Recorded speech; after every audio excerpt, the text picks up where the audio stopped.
नमस्कार, स्वागत है क्रिप्टिक टेल्स चैनल में। अगर आप ट्रू हॉरर स्टोरीज पसंद करते हैं तो वीडियो शुरू करने से पहले लाइक और सब्सक्राइब जरूर कर दीजिए, क्योंकि आज जो आप सुनने वाले हैं वो सिर्फ कहानी नहीं, एक हकीकत है। कुछ कहानियाँ सिर्फ कहानियाँ नहीं होती, वो आपके जहन में, आपकी यादों में घर कर जाती हैं। आज हम एक ऐसी ही कहानी के बारे में बात करेंगे जो लोक कथा और एक भयानक हकीकत के बीच की लकीर को पूरी तरह मिटा देती है। ये कहानी है मरघट की। कहते हैं ना कि कुछ जगहें अपनी यादें कभी नहीं भूलती। वो यादें इतनी गहरी होती हैं कि जिंदा लोगों पर भी हावी हो जाती है। और जब मैं सालों बाद उस जगह के पास से गुजरा तो मेरे दादाजी की सुनाई हुई ये कहानी मेरे जहन में एकदम ताज़ा हो गई और मुझे यकीन हो गया वो सिर्फ एक कहानी नहीं थी। तो ये कहानी है माधव की। माधव जो प्रोफेशन से एक आर्किटेक्ट था और उसे पुरानी टूटी फूटी इमारतों से एक अलग ही किस्म का लगाव था। इसीलिए जब उसके दोस्त चिंतामणि ने उसे कोंकण के पास अपने पुश्तैनी गांव आने का न्योता दिया तो माधव खुद को रोक ही नहीं पाया। जैसे ही वो गांव पहुंचे ना, एक अजीब सी खामोशी ने उन्हें घेर लिया। गांव में घुसने से ठीक पहले चिंतामणि ने गाड़ी रोकी और एक पहाड़ी की तरफ देखकर प्रणाम करने को कहा। उसने धीरे से कहा, बस ये कह दे कि तुम मेहमान है, कोई नुकसान पहुंचाने नहीं आया है। माधव को तो ये सब मजाक लग रहा था, पर चिंतामणि के चेहरे पर डर साफ दिख रहा था। माधव तो सोच कर आया था कि भाई एक आर्किटेक्चरल चमत्कार देखने को मिलेगा, लेकिन गांव में कदम रखते ही उसे एक अजीब से तनाव ने जकड़ लिया। चिंतामणि का पूरा परिवार, ऐसा लग रहा था मानो वो हर पल किसी अनहोनी के इंतजार में जी रहे हों। उनकी आंखों में एक ऐसा डर था जो बताया नहीं जा सकता था। और बस यहीं से कहानी ने एक बहुत ही खतरनाक मोड़ ले लिया।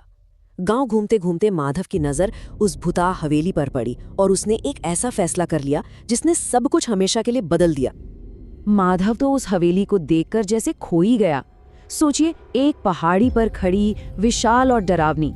उसके मेन गेट पर बड़े बड़े ताले लटक रहे थे, पर हल्दी और सिंदूर के ताजे निशान ये बता रहे थे कि वो जगह पूरी तरह से वीरान नहीं थी। एक आर्किटेक्ट की नजर से वो वारा किसी खजाने से कम नहीं था।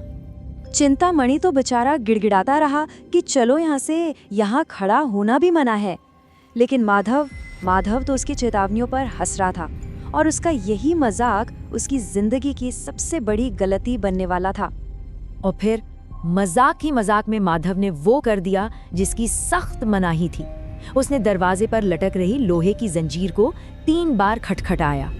वो ठक ठक की आवाज उस सन्नाटे में किसी धमाके की तरह गूंजी और उसने एक ऐसी चीज को जगा दिया जिसे हमेशा के लिए सोए रहना चाहिए था। माधव का वो एक मजाक असल में एक अनचाही दावत थी और उसी रात उस दावत का मेहमान भी आ गया।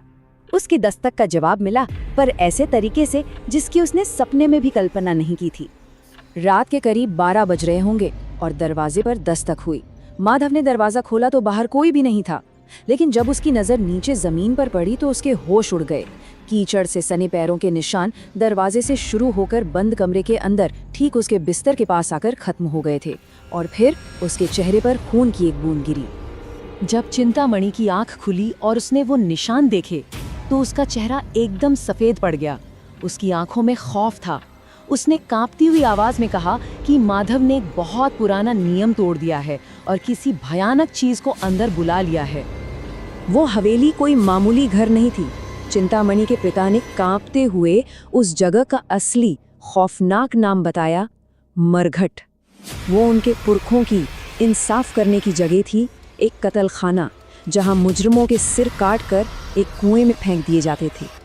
उन्होंने समझाया कि दरवाजे पर 3 बार दस्तक देने का मतलब कोई खेल नहीं है, इसका सीधा सीधा मतलब है जल्लाद को बुलाना। ये सजा का वक्त तय करने का एक इशारा था। माधव ने अनजाने में अपनी ही सजा का ऐलान कर दिया था और अब उसे बचाने का बस एक ही रास्ता था, गांव से भाग जाना। इसके बाद जो शुरू हुआ वो गांव से भागने की एक ऐसी बेचैन करने वाली कोशिश थी जो बहुत जल्द एक ऐसे बुरे सपने में बदल गई जिससे बाहर निकलने का कोई रास्ता ही नहीं था।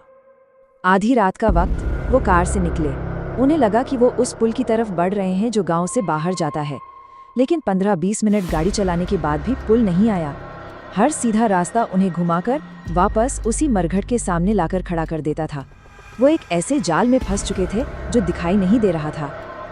तभी माधव की नजर उस हवेली पर पड़ी। वो विशाल दरवाजा जिस पर बड़े बड़े ताले थे अब धीरे धीरे चरमराते हुए खुल रहा था और अंदर के घने अंधेरे में से कोई बाहर आ रहा था। चांद की हल्की रोशनी में जो साया बाहर आया ना, उसे देखकर सच में रोंगटे खड़े हो जाएं। 7 फीट से भी ज्यादा लंबा, उसका पूरा शरीर किसी लाल लेप से पुता हुआ था और उसकी गर्दन के ऊपर कुछ भी नहीं था। वो बिना सिर वाला जल्लाद था जो अब सीधा उनकी कार की तरफ आ रहा था। दोनों कार वहीं छोड़कर पास के गन्ने के खेत में भागे। भागते हुए माधव को अजीब अजीब भयानक चीजें दिखीं। कभी उसे चिंतामणि का प्रेत दिखता जिसका सिर पीछे की तरफ मुड़ा हुआ था, तो कभी कोई ऐसा जिसका चेहरा ही नहीं था और वो अपना कटा हुआ सिर हाथों में लिए खड़ा था। अब कहानी अपने सबसे खौफनाक मोड़ पे पहुंचती है, जहां माधव को उस जाल का असली और अंतिम सच पता चलता है जिसमें वो फंस चुका था।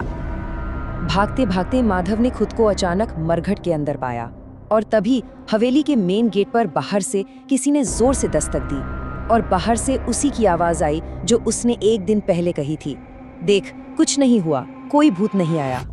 और तभी उसे वो भयानक सच समझ आया।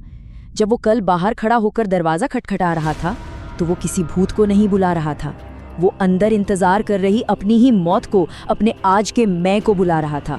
उसका अतीत उसके भविष्य का जल्लाद बन गया था। अगले दिन अखबार में एक छोटी सी खबर छपी। मुंबई से आए 2 टूरिस्ट माधव और चिंतामणि लापता हो गए हैं। उनकी कार गांव के बाहर लावारिस हालत में मिली थी। 2 जिंदगियां बस यूं ही गायब हो गईं। लेकिन सबसे हैरान करने वाली बात तो कुछ और ही थी। मरघट का वो मेन दरवाजा जो दशकों से जंग की वजह से जाम था, जिसे खोलना नामुमकिन माना जाता था, वो खुला मिला। और बस ये एक बात उन सभी अलौकिक घटनाओं पर मोहर लगा रही थी।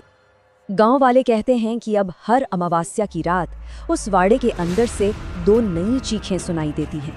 माधव की एक गलती ने उसे और चिंतामणि को हमेशा के लिए उस हवेली का हिस्सा बना दिया। तो सवाल ये उठता है, क्या कुछ दरवाजों को हमेशा के लिए बंद ही रहना चाहिए?